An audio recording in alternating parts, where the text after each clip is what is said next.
हिंदुस्तान के इतिहास में कुछ नाम सिर्फ याद नहीं रखे जाते, उनके साथ सवाल भी चिपक जाते हैं। औरंगजेब आलमगीर उन्हीं नामों में से एक है। ये कहानी किसी एक मजहब, किसी एक कौम या किसी एक फैसले की नहीं है। ये कहानी पावर, डिसिप्लिन और खौफ के उस सफर की है जहां इंसान धीरे धीरे बादशाह बन जाता है और बादशाह धीरे धीरे तन्हा हो जाता है। औरंगजेब का जन्म 3 नवंबर 1618 को गुजरात के दाहोद में हुआ। उस वक्त मुगल सल्तनत अपनी शान के शिखर पर थी। उसके वालिद शाहजहां वो बादशाह थे जिन्होंने ताजमहल बनवाया और जिनके दौर को मुगल तहजीब का गोल्डन एज कहा जाता है। लेकिन जिस घर में संगीत, रंग, शायरी और महफिलें थी, उसी घर में एक ऐसा बच्चा पैदा हुआ जिसका मिजाज इन सब से बिल्कुल अलग था। औरंगजेब बचपन से ही कम बोलने वाला, ज्यादा सुनने वाला और अपने जज्बात को दबाकर रखने वाला था। एक मशहूर वाकया है, एक दिन जब वो अभी बहुत छोटा था, एक भागा हुआ हाथी उसकी तरफ दौड़ा, लेकिन औरंगजेब अपनी जगह पर खड़ा रहा। हाथी उसके बिल्कुल करीब आकर रुक गया। इस वाकये को लोग बहादुरी के रूप में याद करते हैं, लेकिन असल बात यह है कि यहीं से उसके अंदर का एक पहलू सामने आता है, खौफ पर काबू। औरंगजेब को बचपन से ही तालीम पर जोर दिया गया। कुरान की तालीम, अरबिक और पर्शियन जबान, फिक्र और इस्लामिक कानून की समझ। उसने कुरान सिर्फ पढ़ा नहीं, बल्कि उसे लिखने की मशक भी की। उसके भाई दारा शिकोह बिल्कुल अलग थे। दारा को तसव्वुफ, फिलॉसफी और हिंदू इस्लामिक यूनिटी पसंद थी। औरंगजेब को कानून, डिसिप्लिन और क्लियर बाउंड्रीज, यहीं से दो अलग रास्ते तय हो गए। औरंगजेब म्यूजिक और महफिलों से दूर रहता था। उसे लगता था कि एक बादशाह का काम खुद को कंट्रोल करना होता है, ना कि अपनी ख्वाहिशों के पीछे चलना। जवानी के दौर में ही उसके वालिद शाहजहां ने उसे मिलिट्री जिम्मेदारियां देनी शुरू कर दी। डेक्कन जैसा मुश्किल इलाका उसके हवाले किया गया। यहां से औरंगजेब ने पॉलिटिक्स और जंग को एक साथ समझना शुरू किया।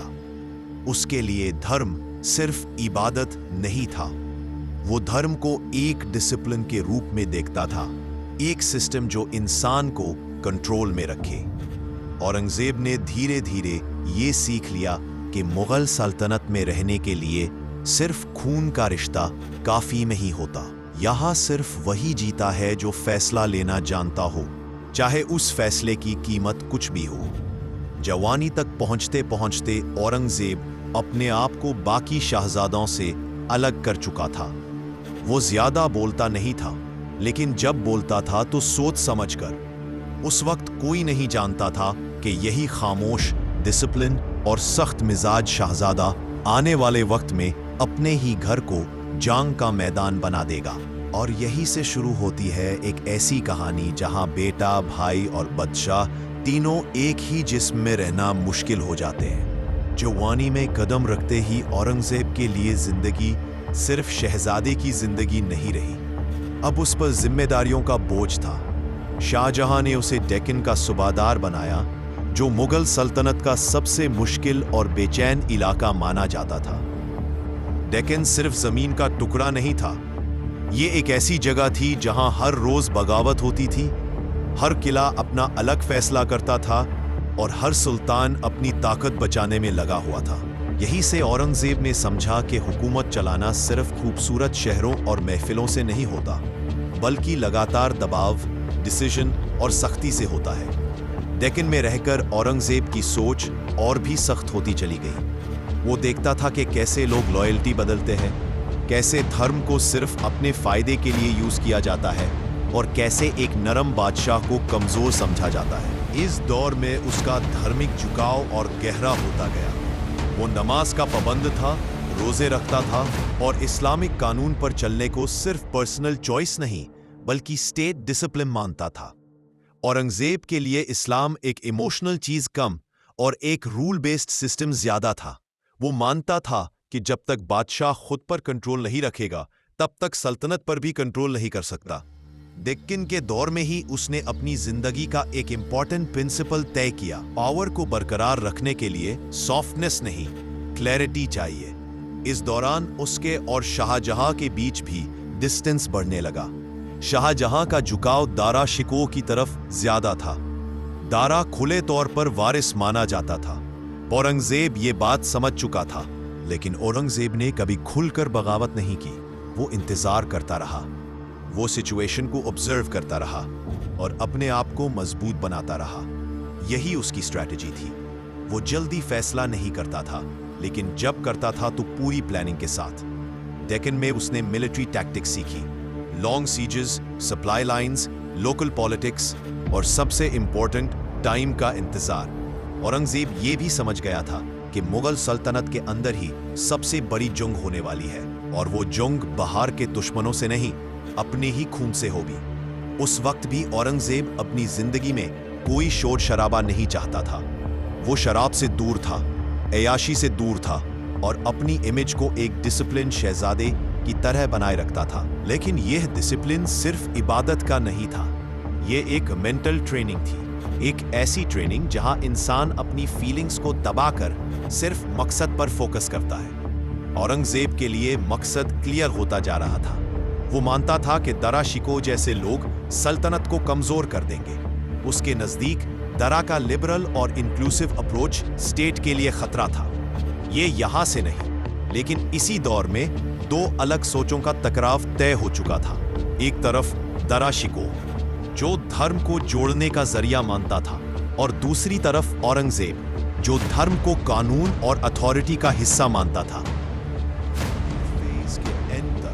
औरंगजेब एक ऐसा शहजादा बन चुका था जो खुद को भाई से कम और फ्यूचर बादशाह से ज्यादा समझता था। उस वक्त कोई खुला ऐलान नहीं हुआ, कोई जंग नहीं हुई, लेकिन सल्तनत के अंदर टेंशन पैदा हो चुकी थी। और फिर वो दिन आया जब शाहजहां बीमार पड़े, और जैसे ही ताज खाली होने का सवाल उठा, वैसे ही भाई भाई के सामने खड़े हो गए। औरंगजेब ने अपनी तलवार नहीं निकाली थी, लेकिन उसने अपनी सोच को तैयार कर लिया था। अगला हिस्सा मुगल इतिहास का सबसे खूनी और निर्दयी अध्याय है। शाहजहां की बीमारी ने मुगल सल्तनत के अंदर छुपी हुई जंग को खुला ऐलान दे दिया। जैसे ही यह खबर फैली कि बादशाह की तबीयत खराब है, वैसे ही चारों शहजादों ने अपनी अपनी तैयारी शुरू कर दी। इस जंग में सबसे आगे थे दारा शिकोह, शाहजहां का प्यारा बेटा, दरबार का फेवरेट और खुले तौर पर वारिस। दारा के पास पावर थी, नाम था, लेकिन जो चीज उसके पास नहीं थी वो थी पॉलिटिकल रूथलेसनेस। औरंगजेब ने यही से अपनी चल चली। उसने खुद को इस्लाम का रखवाला दिखाया और दारा शिकोह को दीन से हटने वाला। दारा पर इल्जाम लगाया गया कि वो कुफ्र और बिदत के करीब है।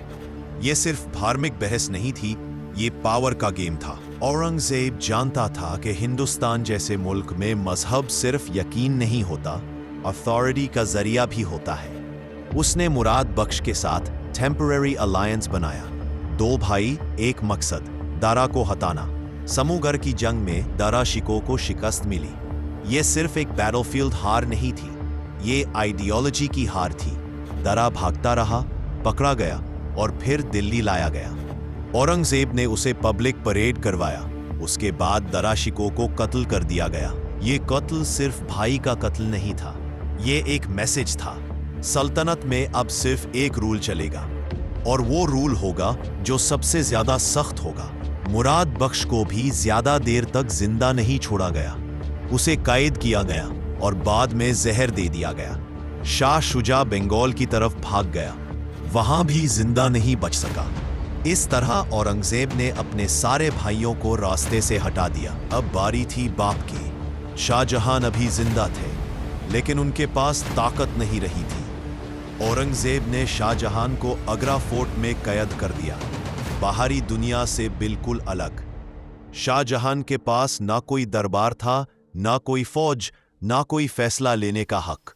सिर्फ एक चीज थी जो रोज उसकी आंखों के सामने थी, ताजमहल, अपनी बीवी मुमताज महल की कब्र, जिसे वो सिर्फ दूर से देख सकता था।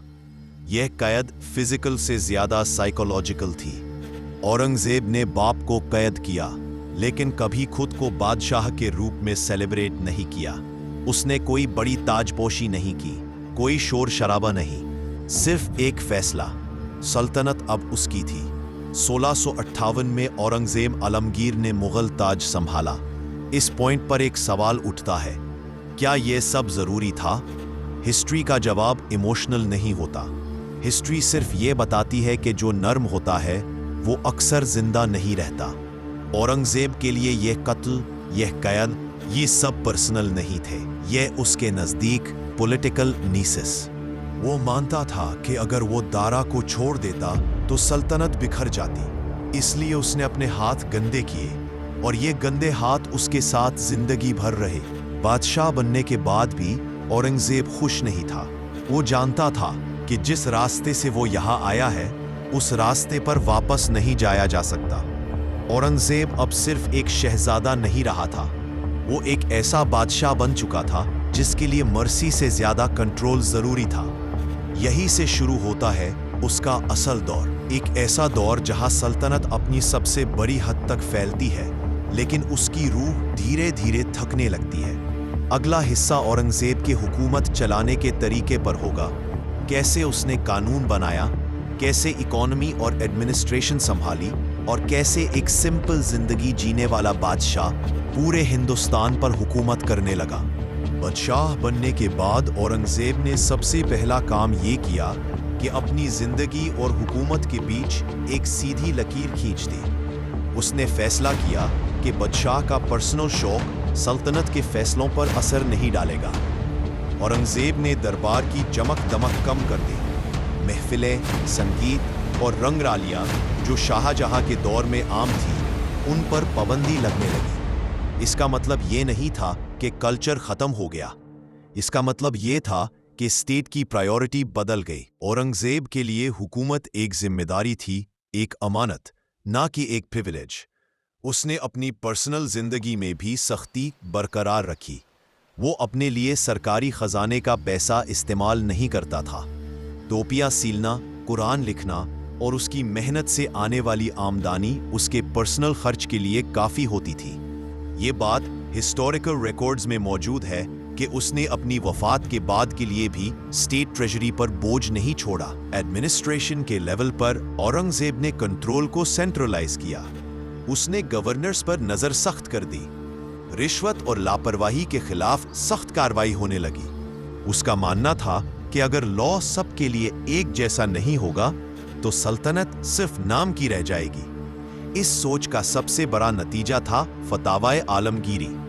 यह इस्लामिक कानून का एक बड़ा कॉम्पाइलेशन था जो जजेस और एडमिनिस्ट्रेटर्स के लिए रेफरेंस का काम करता था।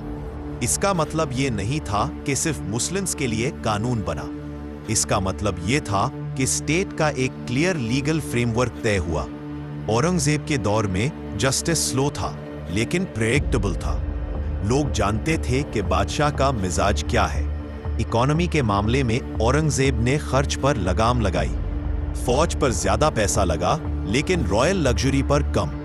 सल्तनत के खजाने पर जांगों का बोझ बढ़ने लगा, लेकिन शुरू के सालों में एडमिनिस्ट्रेशन स्ट्रांग रही। औरंगजेब ने हिंदू ऑफिसर्स को भी इंपॉर्टेंट पोजीशंस पर रखा।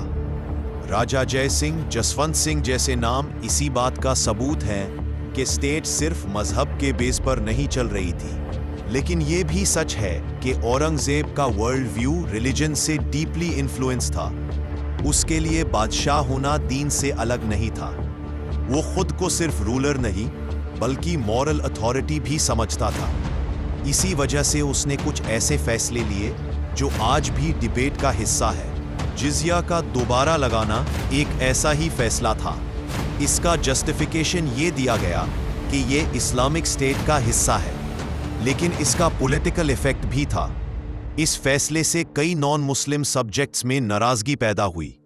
औरंगजेब इस नाराजगी से वाकिफ था, लेकिन उसने फैसला बदला नहीं। उसका मानना था कि बादशाह का काम पॉपुलर होना नहीं, सही समझा गया काम करना है। ये अप्रोच यूज एक सख्त रूलर बनाती चली गई। मंदिरों और मस्जिदों के मामले में भी औरंगजेब का अप्रोच मिक्स्ड था। जहां उसे पॉलिटिकल चैलेंज दिखा, वहां उसने सख्ती दिखाई। जहां स्टेबिलिटी थी वहां कॉम्प्रोमाइज भी किया। ये डिसीजंस किसी एक फॉर्मूला पर बेस्ड नहीं थे, ये पावर और कंट्रोल के हिसाब से थे। औरंगजेब के दौर का सबसे बड़ा कॉन्ट्रडिक्शन ये था कि एक तरफ वो पर्सनल लेवल पर बहुत सदा और डिसिप्लिन था और दूसरी तरफ स्टेट लेवल पर बहुत सख्त और अनकॉम्प्रोमाइजिंग। वो खुद को अल्लाह के सामने जवाबदेह मानता था, इसलिए अपने फैसलों पर कभी माफी नहीं मांगता था।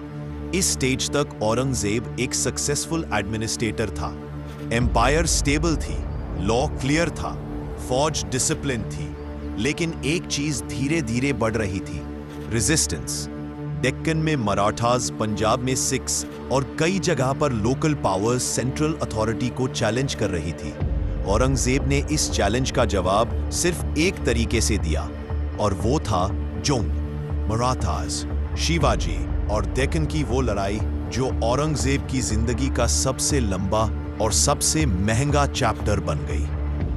औरंगजेब आलमगीर का नाम जब भी लिया जाता है, सबसे पहला सवाल जो उठता है वो मंदिर और मस्जिद का होता है। इस हिस्सा को समझने के लिए सबसे जरूरी बात यह है कि हम आज के मजहबी चश्मे से 17वीं सदी के फैसलों को ना देखें। औरंगजेब के लिए मजहब सिर्फ अकीदा नहीं था, वो स्टेट अथॉरिटी का एक हिस्सा था और उस अथॉरिटी का सबसे बड़ा दुश्मन बगावत थी। हिस्ट्री के रिकॉर्ड्स ये बताते हैं कि औरंगजेब के दौर में कुछ मंदिरों को तोड़ा गया। ये सच है, इस बात से इनकार नहीं किया जा सकता, लेकिन ये भी उतना ही सच है कि सब मंदिर नहीं तोड़े गए और कई मंदिरों को लैंड ग्रांट्स और प्रोटेक्शन भी दी गई। इस कॉन्ट्रडिक्शन को समझना जरूरी है। जहां जहां मंदिर पॉलिटिकल रेजिस्टेंस का सेंटर बन गए थे या जहां से मुगल अथॉरिटी को चैलेंज मिल रहा था, वहां सख्ती हुई। काशी विश्वनाथ और मथुरा जैसे केसेस ज्यादातर इसी कॉन्टेक्स्ट में आते हैं। ये फैसले मजहब से ज्यादा पावर और कंट्रोल से जुड़े हुए थे। इसी दौर के डॉक्यूमेंट्स में ऐसे फरमान भी मिलते हैं जहां औरंगजेब ने मंदिरों के पुजारियों को जागीरें दी। इसका मतलब ये नहीं कि वो सेक्युलर रूलर था, इसका मतलब ये है कि वो प्रैक्टिकल रूलर था। मस्जिदों के मामले में भी उसका अप्रोच बिल्कुल अंधा नहीं था। अगर कोई मस्जिद मिलिट्री या पॉलिटिकल यूज के लिए हो रही थी तो उस भी हटाया गया। औरंगजेब के लिए इमारत का मजहब से ज्यादा उसका यूज मायने रखता था। मजहब के लेवल पर उसने इस्लामिक सिंबल्स को जरूर बढ़ावा दिया। शराब पर पाबंदी, जुआ बंद और कोर्ट रिचुअल्स में चेंजेस इसी का हिस्सा थे। ये सब उसके नजदीक मॉरल ऑर्डर को रिस्टोर करने का तरीका था। जिजिया का दोबारा लगना सबसे ज्यादा कंट्रोवर्शियल फैसला था। इसका इकोनॉमिक फायदा कम था लेकिन सिंबॉलिक फायदा ज्यादा। इस फैसले ने नॉन मुस्लिम पॉपुलेशन को यह याद दिलाया कि स्टेट की आइडेंटिटी क्या है। औरंगजेब को इस बात का अंदाजा था कि यह फैसला उस अनपॉपुलर बनाएगा, लेकिन उसने फिर भी इस पर अमल किया। इस दौर में जबरदस्ती कन्वर्शन का कोई लार्ज स्केल सॉलिड एविडेंस नहीं मिलता। इंडिविजुअल केसेस हो सकते हैं, लेकिन मास कन्वर्शन हिस्टोरिकली प्रूव नहीं होता। इस्लाम का फैलना ज्यादातर पावर स्ट्रक्चर्स, स्टेट पैटर्नेज और सोशल मोबिलिटी से जुड़ा था। औरंगजेब के लिए इस्लाम फैलना मिशनरी काम नहीं था, यह गवर्नेंस का साइड इफेक्ट था। इस हिस्सा में एक और बात समझना जरूरी है। औरंगजेब के लिए सबसे बड़ी लॉयल्टी स्टेट के साथ होनी चाहिए थी। मजहब उस लॉयल्टी को डिफाइन करता था, लेकिन उसे ओवरराइड नहीं करता था। इसीलिए हम देखते हैं कि हिंदू ऑफिसर्स भी उसके दरबार में थे और मुस्लिम नोबल्स को भी सजा दी गई जब वो बागी हुए। यह डबल स्टैंडर्ड नहीं था, यह पावर का रूल था, लेकिन यह रूल लोगों के दिल जीतने के लिए नहीं था, यह रूल सिर्फ चलने के लिए था। औरंगजेब के दौर में स्टेट और सोसाइटी के बीच डिस्टेंस बढ़ने लगा। लोग ओबे करते थे लेकिन कनेक्ट कम होता जा रहा था और इसी गैप का डेक्कन में एक नया चैलेंज उभर रहा था।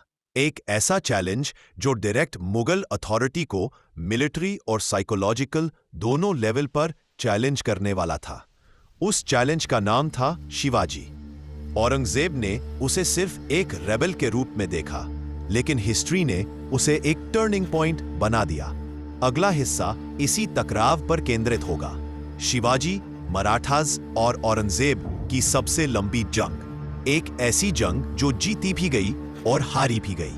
दक्कन में मराठा शक्ति का उभार औरंगजेब के लिए सिर्फ एक मिलिट्री प्रॉब्लम नहीं था, यह एक साइकोलॉजिकल चैलेंज था। एक ऐसी ताकत जो मुगल सिस्टम को उसी के तरीके से चैलेंज कर रही थी। शिवाजी भोंसले कोई आम रेबेल नहीं था, वो जमीन, लोगों और वक्त को समझने वाला नेता था।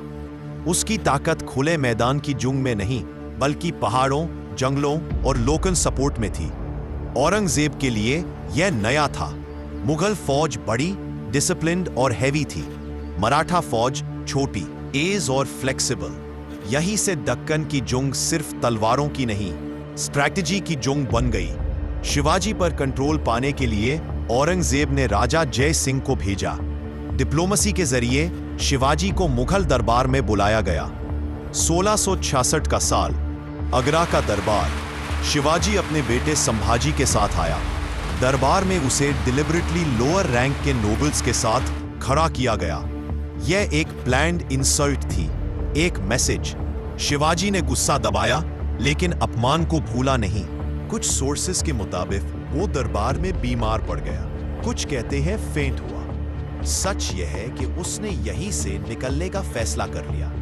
कुछ हफ्तों बाद शिवाजी और उसका बेटा पलों की टोकरियों में छुपकर आगरा से निकल गए। यह एस्केप औरंगजेब के लिए सिर्फ एक टैक्टिकल फेलियर नहीं थी, यह उसकी अथॉरिटी पर दाग थी। इस घटना के बाद औरंगजेब का एटीट्यूड और सख्त हो गया। उसने मराठास के खिलाफ टोटल वॉर का फैसला किया। शिवाजी ने अपने को छत्रपति घोषित किया। मराठा स्वराज्य का ऐलान हुआ। औरंगजेब के लिए यह सीधा चैलेंज था। डेक्कन की जंग सालों तक चलती रही। किले गिरते रहे, फिर हाथ से निकल जाते रहे। मराठास का तरीका मुगल फौज को थका देता था। सप्लाई लाइंस काट दी जाती थी। स्मॉल अटैक्स, रैपिड मूवमेंट और लोकल सपोर्ट। औरंगजेब ने इस जंग का जवाब सिर्फ एक तरीके से दिया, वो खुद डेक्कन चला गया। 1651 के बाद औरंगजेब ने अपनी जिंदगी का आखिरी क्वार्टर डेक्कन में गुजार दिया। उसकी उम्र बढ़ रही थी, लेकिन जंग खत्म नहीं हो रही थी। बीजापुर और गोलकोंडा जैसे डेक्कन सुल्तानेट्स को जीता गया। टेरिटरी बढ़ी, एम्पायर और फैला, लेकिन इस एक्सपेंशन की कीमत थी। खजाना खाली होने लगा, फौज थकने लगी, सेंट्रल एडमिनिस्ट्रेशन धीरे धीरे कमजोर पड़ने लगी। औरंगजेब टेक्निकली जीत रहा था, लेकिन प्रैक्टिकली सल्तनत थक रही थी। शिवाजी की मौत के बाद भी मराठा रेजिस्टेंस खत्म नहीं हुआ। संभाजी, फिर राजाराम और फिर मराठा सरदारों का नेटवर्क मुगलों के लिए दर्द बना रहा। औरंगजेब का सबसे बड़ा गलत अंदाजा यह था कि वो मराठास को पूरी तरह खत्म कर देगा। वो ये नहीं समझ पाया कि ये सिर्फ एक लीडर की जंग नहीं थी, ये एक मूवमेंट बन चुकी थी। डेक्कन की लंबी जंग ने औरंगजेब के कैरेक्टर को और भी हार्ड बना दिया। वो और कम बोलता था और ज्यादा लिखता था। इसी दौर में उसके कुछ फैसले और भी कंट्रोवर्शियल हुए। सख्ती बढ़ी, टॉलरेंस कम हुई। औरंगजेब अब सिर्फ एक बादशाह नहीं रहा था, वो एक थका हुआ कमांडर था जो हर दिन एम्पायर को हाथ से फिसलते हुए देख रहा था। लेकिन उसने कभी पीछे हटना नहीं सीखा। उसके लिए रिट्रीट फेलियर के बराबर था।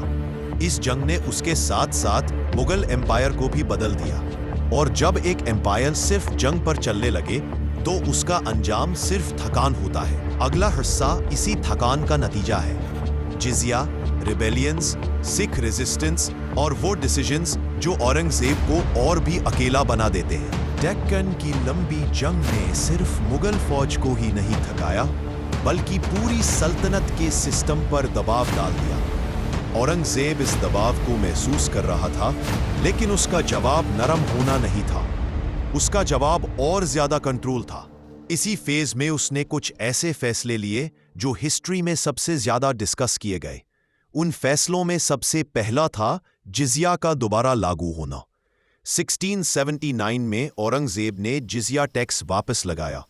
इसका इकोनॉमिक फायदा लिमिटेड था। सल्तनत के खजाने की प्रॉब्लम इससे सॉल्व नहीं हो सकती थी, लेकिन इसका सिंबॉलिक मतलब गहरा था। इस फैसले के जरिए औरंगजेब ने यह क्लियर किया कि मुगल स्टेट की पहचान क्या है। यह एक आइडियोलॉजिकल स्टेटमेंट था, सिर्फ फाइनेंशियल नहीं। नॉन मुस्लिम पॉपुलेशन के लिए यह फैसला सिर्फ पैसों का सवाल नहीं था, यह इज्जत और बराबरी का सवाल था। इससे नाराजगी बढ़ी और जहां जहां पहले से ही टेंशन मौजूद थी वहां बगावतें तेज हो गई। पंजाब में सिख कम्युनिटी का रेजिस्टेंस इस दौर में और मजबूत हुआ। गुरु तेग बहादुर की गिरफ्तारी और मौत को सिख हिस्ट्री में बहुत अहम मोड़ माना जाता है। औरंगजेब के पर्सपेक्टिव से यह धार्मिक कॉन्फ्लिक्ट कम और पॉलिटिकल अथॉरिटी का सवाल ज्यादा था। उसके लिए कोई भी लीडर जो स्टेट के कंट्रोल को चैलेंज करे, चाहे वो किस भी मजहब का हो, उस पर सख्ती जरूरी थी। इसी वजह से सिख रेजिस्टेंस उसके बाद के सालों में और भी मिलिटेंट होता चला गया। बंदा सिंह बहादुर जैसे लीडर्स इसी चेन रिएक्शन का हिस्सा थे। नॉर्थ इंडिया के साथ साथ राजपूताना में भी पुराना ट्रस्ट टूटने लगा। कुछ राजपूत स्टेट्स जो पहले मुगल के स्ट्रॉन्ग एलाइज थे, अब डिस्टेंस रखने लगे। ये सब मिलकर एक बड़े पैटर्न की तरफ इशारा करते हैं। औरंगजेब का रूल ओबीडियंस तो ला रहा था, लेकिन लॉयल्टी नहीं। लोग हुकूमत से डरते थे, लेकिन उसे एम्पायर फटीग सिर्फ मिलिट्री या इकोनॉमी का इशू नहीं होता, ये साइकोलॉजिकल होता है। फौज लड़ते लड़ते थक जाती है, ऑफिसर्स मोटिवेशन खो देते हैं, लोकल एलीट्स अपना फायदा देखने लगते हैं। औरंगजेब इस सब को देखता था, समझता था, लेकिन उसका नेचर यूज फ्लेक्सिबिलिटी की इजाजत नहीं देता था। वो रिट्रीट नहीं करता था, वो कॉम्प्रोमाइज नहीं करता था, वो सिर्फ पुश करता था। और यहीं पर उसकी सबसे बड़ी स्ट्रेंथ, उसकी सबसे बड़ी वीकनेस बन गई। एक और कहानी जो इस दौर से जुड़ी है, अक्सर लोग रिपीट करते हैं, एक हिंदू लड़की के लिए औरंगजेब के शराब पीने की बात। इस कहानी का कोई स्ट्रॉन्ग कंटेम्पररी हिस्टोरिकल प्रूफ नहीं मिलता। ज्यादातर ये बात लेटर फोकलोर और एग्जैजरेशन का हिस्सा लगती है। औरंगजेब की पर्सनालिटी को देखते हुए ये कहानी ज्यादा सिंबॉलिक लगती है, फैक्चुअल कम, इसलिए हिस्ट्री के लेवल पर इसे कंफर्म नहीं किया जा सकता। औरंगजेब के आखिरी सालों में उसके फैसले और भी सख्त होते गए। सेंसरशिप बढ़ी, सर्वेलेंस बढ़ा, रिबेलियन का जवाब सिर्फ फोर्स से दिया गया। लेकिन हर फोर्स के बाद एक नई रेजिस्टेंस पैदा होती रही। एम्पायर फैल चुका था, लेकिन सेंटर कमजोर पड़ रहा था। औरंगजेब इस बात को महसूस कर रहा था कि उसकी जिंदगी सिर्फ जंग और फैसलों में गुजर रही है। उसने अपने बच्चों को भी कभी पूरा भरोसा नहीं दिया। उसके लिए ब्लड रिलेशन से ज्यादा लॉयल्टी इंपॉर्टेंट थी। और यहीं से उसके आखिरी दिनों की कहानी शुरू होती है। एक थका हुआ बादशाह जो दुनिया पर हुकूमत कर चुका था, लेकिन अब खुद से सवाल करने लगा था। जिंदगी के आखिरी बरसों में औरंगजेब आलमगीर एक ऐसे बादशाह बन चुका था जिसके पास सब कुछ था, लेकिन सुकून नहीं था। एम्पायर अपनी सबसे बड़ी हद तक फैल चुका था, लेकिन हर कोने से खबर आती थी, कहीं बगावत, कहीं लूट, कहीं फौज की थकान। औरंगजेब डेक्कन में ही था। दिल्ली वापस जाने का वक्त कब का निकल चुका था। उसका बदन कमजोर हो रहा था, लेकिन उसकी आदत नहीं बदली। वो अब भी सुबह उठकर नमाज पढ़ता, लिखता और रिपोर्ट्स पढ़ता था, लेकिन अब उसके अल्फाज बदल गए थे। पहले जो खत हुक्म होते थे, अब उनमें बोझ होता था। औरंगजेब ने अपने बेटे आजम शाह को और दूसरे बेटों को कुछ ऐसे खत लिखे जो हिस्ट्री में आज भी मौजूद है। उन खतों में एक बादशाह नहीं बोल रहा था, एक थका हुआ इंसान बोल रहा था। वो लिखता है कि जिंदगी उसे समझ नहीं आई, कि वो अकेला आया था और अकेला जा रहा है। एक जगह वो लिखता है कि उसे नहीं पता कि उसके कौन से फैसले सही थे और कौन से गलत। ये लफ्ज एक ऐसे इंसान के थे जो जिंदगी भर खुद पर कंट्रोल रखता रहा और अब अपने आखिरी हिसाब से डर रहा था। औरंगजेब अपनी मौत के बारे में खुलकर लिखता है। वो लिखता है कि उसे अपने गुनाहों का बोझ महसूस होता है। ये भी लिखता है कि उसने दुनिया के लिए बहुत कुछ छोड़ दिया, लेकिन आखिर में उसे दुनिया से कुछ नहीं चाहिए। ये रिग्रेट किसी एक कत्ल का नहीं था, ये रिग्रेट पूरी जिंदगी का था। वो जानता था कि उसके बाद सल्तनत वैसे नहीं चलेगी जैसे उसके दौर में चली। उसने अपने बेटों को क्लियर वार्निंग दी। वो लिखता है कि पावर एक इम्तिहान है और जो इस इम्तिहान में फेल होता है उसे हिस्ट्री माफ नहीं करती। उसने ये भी लिखा कि जुल्म सिर्फ तलवार से नहीं होता, कभी कभी सख्ती भी जुल्म बन जाती है। ये बात औरंगजेब जैसे इंसान के मुंह से आना बहुत बड़ी बात थी। 1707 का साल आया। औरंगजेब की उम्र 80 से ज्यादा हो चुकी थी। अहमदनगर के पास उसकी तबीयत और ज्यादा बिगड़ने लगी। डॉक्टर्स थे, हकीम्स थे, लेकिन अब वक्त पूरा हो चुका था। 3 मार्च 1607 को औरंगजेब आलमगीर ने अपनी आखिरी सांस ली। उसकी वफात किसी शानदार महल में नहीं हुई, किसी जश्न के बीच नहीं हुई। वो एक सिंपल टेंट में मरा, बिल्कुल वैसे ही जैसे एक फौजी जिंदगी जीने वाला फौजी मारता है। उसने पहले ही हिदायत दे रखी थी कि उसकी कब्र सिंपल होनी चाहिए, कोई गुंबद नहीं, कोई सोने का काम नहीं। उसकी लाश खुलदाबाद ले जाई गई और मिट्टी में दफन कर दी गई। आज भी उसकी कब्र पर कोई शान नहीं है, सिर्फ मिट्टी और आसमान। और यहीं पर एक सवाल खड़ा होता है, क्या ये वही इंसान था जिसने भाइयों को कत्ल किया, बाप को कैद किया और पूरे हिंदुस्तान पर हुकूमत की? जवाब हाँ भी है और नहीं भी। औरंगजेब अपनी मौत के वक्त ये नहीं कह रहा था कि उसने सब गलत किया। वो ये कह रहा था कि हर फैसले की कीमत होती है, और जब वो कीमत जिंदगा, तो आखिरी दिनों में सवाल खुद से पूछे जाते हैं। औरंगजेब का सफर यहीं खत्म नहीं होता। असल सवाल अब शुरू होता है। हम ये कैसे समझें? अगला और आखिरी हिस्सा इसी सवाल का जवाब ढूंढने की कोशिश करेगा। औरंगजेब आलमगीर की कहानी यहीं पर खत्म होती है, लेकिन उस पर बहस यहीं से शुरू होती है। 300 साल बाद भी लोग उस पर गुस्सा होते हैं, लोग उसका बचाव करते हैं, और कुछ लोग यूं सिर्फ एक सिंबल बना देते हैं। लेकिन हिस्ट्री सिंबलों से नहीं चलती, हिस्ट्री इंसानों से चलती है। औरंगजेब को समझने के लिए हमें यूज ना हीरो बनाना चाहिए, ना ही सिर्फ विलन। वो एक ऐसा बादशाह था जो अपने दौर के लॉजिक पर चला। उस लॉजिक में मर्सी कम और ऑर्डर ज्यादा था। उसके फैसले आज के स्टैंडर्ड से सख्त और जालिम लग सकते हैं, लेकिन उस वक्त पावर इसी तरह चलती थी। ये बात सच है कि उसने भाइयों को कत्ल करवाया, बाप को कैद किया और सख्ती से हुकूमत की। इस बात से इनकार नहीं किया जा सकता। यह भी सच है कि उसने पर्सनल लेवल पर सदा जिंदगी जी, रिश्वत से दूर रहा और अपने आप को अल्लाह के सामने जवाबदेह माना। उसके लिए पावर एक ड्यूटी थी, एंजॉयमेंट नहीं। औरंगजेब के दौर में मुगल एम्पायर अपनी सबसे, लेकिन उसी दौर में एम्पायर के अंदर थकान, रेजिस्टेंस और फ्रेगमेंटेशन भी शुरू हुई। ये भी सच है, उसकी सबसे बड़ी स्ट्रेंथ उसका डिसिप्लिन था, और उसकी सबसे बड़ी कमजोरी भी वही डिसिप्लिन थी। वो कॉम्प्रोमाइज नहीं जानता था, और जब एक एम्पायर सिर्फ सख्ती से चलाया जाए तो लोग चुप तो रहते हैं लेकिन साथ नहीं देते। औरंगजेब ने लोगों को ओबे करना सिखाया, लेकिन बिलोंग करना नहीं। उसने रिलीजन को मॉरल कंपस बनाया, लेकिन उसे पॉलिटिकल टूल भी बना दिया। इसी वजह से उसका नाम आज भी इतना पावरफुल है और इतना कंट्रोवर्शियल भी। औरंगजेब को समझने का एक तरीका यह है कि हम उसे एक वार्निंग के रूप में देखें। वार्निंग इस बात की कि जब पावर और बिलीफ बिना एम्पैथी के मिल जाए तो सिस्टम स्ट्रांग हो सकता है, लेकिन सोसाइटी कमजोर हो जाती है। औरंगजेब ना तो सिर्फ जालिम था, ना ही सिर्फ नेक। वो एक ऐसा इंसान था जो अपनी जिंदगी में कभी रुकना नहीं सीख पाया। उसने पूरी जिंदगी कंट्रोल किया, और जब आखिरी वक्त आया तो उसके पास सिर्फ सवाल बचे।